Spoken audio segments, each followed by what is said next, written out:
अस्सलाम वालेकुम friends, welcome back to top smarties drama serial Naqab, जहां पर तैमूर तो बावले कुत्ते की तरह ईमान को ढूंढता फिर रहा है, उसके घर का पता चलाता फिर रहा है, क्योंकि उसे एक पल के लिए सुकून नहीं कि ईमान उसके पास आए, वो उसको हरास करे, उसका फ़ायदा उठाए, उसकी इज्जत लूटे और इस तरह से अपनी मर्दानगी को तसल्ली पहुंचाए, तस्कीन दे।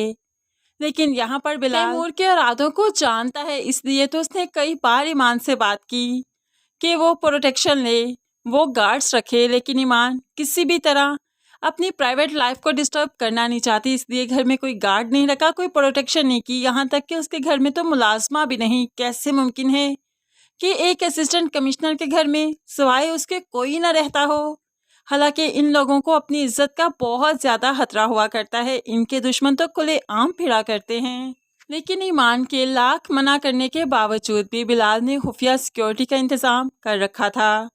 अब यहाँ पर ईमान जब रात के वक्त घर वापस आई तो यहाँ पर आकर देखा कि तैमूर पहले से उसके घर में मौजूद था। अब उसने लॉक तोड़ा या दीवार फलांगी, ये तो तैमूर साहिब ही बता सकते हैं। यहाँ पर ईमान तैमूर को देखकर डर गई, घबरा गई। आप यहाँ पर क्या कर रहे हैं? आपको किसने अंदर आने दिया? आप कैसे अंदर आए? मेरा घर तो लॉक था ना। तो यहाँ पर तैमूर एकदम से मुस्कुराते हुए कहने लगा, मैं कहीं भी पहुँच सकता हूँ, कहीं पहुँचना मेरे लिए मुश्किल नहीं। तो यहाँ पर वो खुद को आगे बढ़ाने लगा, ईमान के करीब आने लगा तो ईमान उंगली के इशारे से रोक देती है, पीछे रहिए, मेरे करीब आने की जरूरत नहीं। क्या चाहते हैं आप? क्या कर रहे हैं आप? मेरा पीछा क्यों नहीं छोड़ देते? तो फिर यहाँ पर तैमूर अपनी मोहब्बत का, या फिर यूं कह सकते हैं हवस का इजहार करता है। मोहब्बत करता हूँ तुमसे, तुम्हें पाना चाहता हूँ, तुम्हारे करीब आना चाहता हूँ, मेरे करीब आओ। लेकिन यहाँ पर ईमान उसे फिर से पीछे करती है, एक कदम भी मत बढ़ाइएगा वरना बहुत बुरे से पेश आऊंगी। आप जानते नहीं मैं क्या कुछ कर सकती हूँ। ईमान एक औरत है, उसकी इज्जत नाजुक है, ये समझती है, इसलिए तो अंदर से खौफजदा है, लेकिन लहजे में जबरदस्ती की सख्ती लाती है, जो कि तैमूर फील कर रहा है कि ईमान डरी हुई है। उसके यहाँ आने से ईमान बहुत ज़्यादा खौफजदा हो चुकी है, इसलिए तो वो ईमान पर हावी होने की कोशिश करता है, बार बार उसके करीब होने की कोशिश करता है। अब यहाँ पर जब कुछ ना हो सका तो एकदम से कहने लगा, ये पैसों वाला बैग देख रही हो, इसको कबूल करो, अपनी इज्जत मेरे हवाले करो, वरना ये बैग मैं बाहर जाकर मीडिया वालों को दिखाऊंगा कि असिस्टेंट कमिश्नर ने मुझे यहाँ पर बुलाया था रिश्वत लेने के लिए। ये देखिए, मैंने इससे पैसों का भरा हुआ बैग दिया ताकि आहत को छोड़ दे। अब यहाँ पर ईमान और भी डर गई, नई नई जॉब है, पहला केस है, अगर इस तरह से जलील होगी तो सारा करियर तबाह बर्बाद हो जाएगा। इसलिए तो अब ईमान बुरी तरह से खौफजदा हो चुकी है, डर चुकी है। तैमूर से मिन्नतें करते हुए कहने लगी, अब चले जाइए यहाँ से प्लीज़, आप मेरी ज़िंदगी में इंटरफेयर मत कीजिए, मैं गलत का साथ नहीं दूंगी, कानून के मुताबिक कर रही हूँ, आहत के साथ जो भी कर रही हूँ। लेकिन अब चूंकि बिलाल सिक्योरिटी का इंतज़ाम कर चुका था, जो कि ईमान को नहीं मालूम था, इसलिए यहाँ पर सिक्योरिटी आएगी और तैमूर को बुरी तरह से धकेलते हुए यहाँ से निकाल ही देगी, क्योंकि हमें ऐसा लगता है कि अभी बिलाल की एंट्री नहीं होगी। बिलाल की एंट्री तो बड़े ही धमाके हेस होने वाली है, जब तैमूर और फिर तैमूर का वालिद आहत की ज़िंदगी की भीख मांगने, उसकी आज़ादी की भीख मांगने डीसी के पास जाएंगे, और तब मालूम पड़ेगा कि डीसी सर बिलाल हैं, क्योंकि इतनी आसानी से बिलाल इनके सामने नहीं आएगा। इसलिए हमें यहाँ पर लगता है कि सिक्योरिटी आएगी और तैमूर को धक्के देते हुए यहाँ से बाहर निकालेगी। दूसरी तरफ अब बिलाल तैमूर के खिलाफ केस करने वाला है, क्योंकि असिस्टेंट कमिश्नर के घर आकर उसे इस तरह से हरास किया, और फिर ब्लैंक चेक जो भेजा था बिलाल के पास वो भी मौजूद है, जिस पर तैमूर के साइन हैं, जो कि असिस्टेंट कमिश्नर को देते हुए रिश्वत देने की कोशिश की थी। तो ये चेक काफ़ी है बिलाल का कि वो तैमूर को जेल की सलाहों के पीछे ले आएगा, ये बहुत बड़ा सबूत है। अब यहाँ पर ईमान, जो कि डरी सहमी, अगले दिन बिलाल के पास है, उसे शुक्रिया करती है कि अगर उसने सिक्योरिटी का इंतज़ाम ना किया होता तो पता नहीं आज ईमान किस हाल में होती। यहाँ पर बिलाल बहुत अच्छे से समझता है कि अकेली लड़की की हिफाजत कैसे करनी है। ईमान अपने माँ बाप के बगैर यहाँ पर रहती है, तो बिलाल उसकी इज्जत करता है, उसकी इज्जत करवाना जानता है, तभी तो सिक्योरिटी का इंतज़ाम कर रखा था। दूसरी तरफ अब आहत का केस और भी स्ट्रॉन्ग हो चुका है कि उसको थाने से निकालकर जेल में शिफ्ट कर दिया गया, क्योंकि इसके लवाहकीन काफ़ी ज़्यादा तंग कर रहे थे।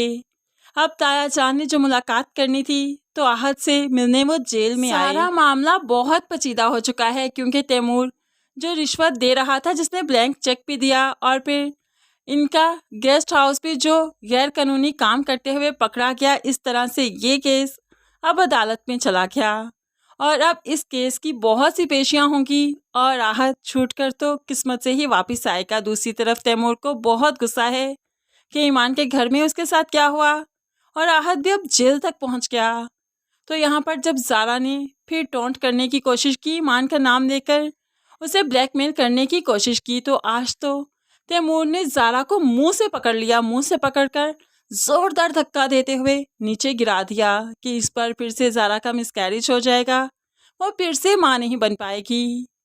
यहाँ पर सभी घर वाले काफ़ी परेशान हैं। इन्हें ज़ारा की टेंशन नहीं कि उसका बच्चा ज़ाया हो गया, बल्कि टेंशन तो ये है कि रिदा ने शादी से इनकार कर दिया और फिर आहत जेल तक पहुँच गया।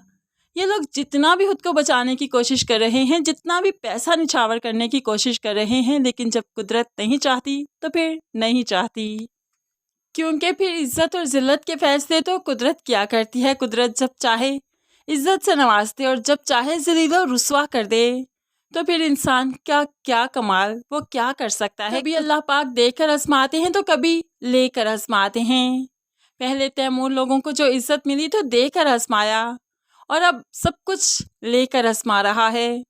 ऐसे ही तो ईमान को भी आजमाया, पहले सब कुछ लेकर आजमाया, रुस्वा करके आजमाया, लेकिन अब जो कि वो अपनी आजमाइश पर पूरी उतरी, फिर से खड़ी हो गई, सब्र किया, तो फिर उसको देकर आजमा रहे हैं और देकर भी ऐसा आजमाया कि बिलाल और ईमान जो कि हमेशा खुशियों के तरसे हुए थे, हमेशा लोगों से, अपने ऊपर वाले लोगों से इंसाफ चाहते थे, इसीलिए तो वो आज इंसाफ के रास्ते पर हैं, इंसाफ कर रहे हैं। तो फ्रेंड्स, एट लास्ट के आहत और तैमूर की फैमिली के साथ बहुत बुरा होने वाला है। अभी तो लैला ने भी बुरी तरह से फंसना है, जो कहा करती थी कि बिलाल जैसे इंसान के साथ रिश्ता रखने में मुझे शर्म महसूस होती है, तो आज वो वक्त है कि मुसर्रत को इसे अपनी बेटी कहने में शर्म महसूस होती है। बेशक ये दुनिया मकाफाती अमल है, जो हमने बोया वही काटेंगे, और जो बिलाल के साथ ज्यादतियाँ की लैला ने, जो उसका शोहर होते होते उसका हक नहीं दिया, अब यहाँ पर उसके साथ भी तो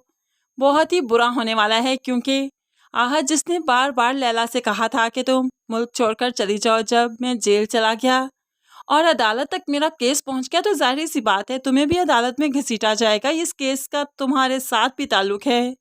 तो तब लैला ने बात नहीं सुनी थी, लेकिन अब वही होगा। कानून लैला को भी नहीं छोड़ेगा, अदालत इसे भी घसीटेगी। इस तरह से तैमूर और आहत लोगों की इज्जत दो कौड़ी की होकर रह जाएगी। जैसे कभी ईमान को रुस्वा करते हुए अपने घर से निकाला था, उसकी इज्जत को दो कौड़ी की किया था, तो कुदरत भला इंसाफ कैसे नहीं करेगी। क्या फ्रेंड्स, आपको कुदरत के फैसलों पर ऐसे ही यकीन है कि ऐसा हुआ करता है? क्या मकाफात दुनिया में हुआ करता है या नहीं? आप इस पर यकीन रखते हैं या नहीं, ज़रूर कमेंट्स में बताइएगा। मज़ीद वीडियोस के लिए चैनल को सब्सक्राइब करके साथ बेल नोटिफिकेशन ज़रूर प्रेस कीजिए, ताकि आने वाली हर वीडियो आप बहुत आसानी से देख सकें। दुआओं में याद रखिएगा, अपना बहुत सारा ख्याल रखिएगा। नई वीडियो तक के लिए अल्लाह हाफिज़।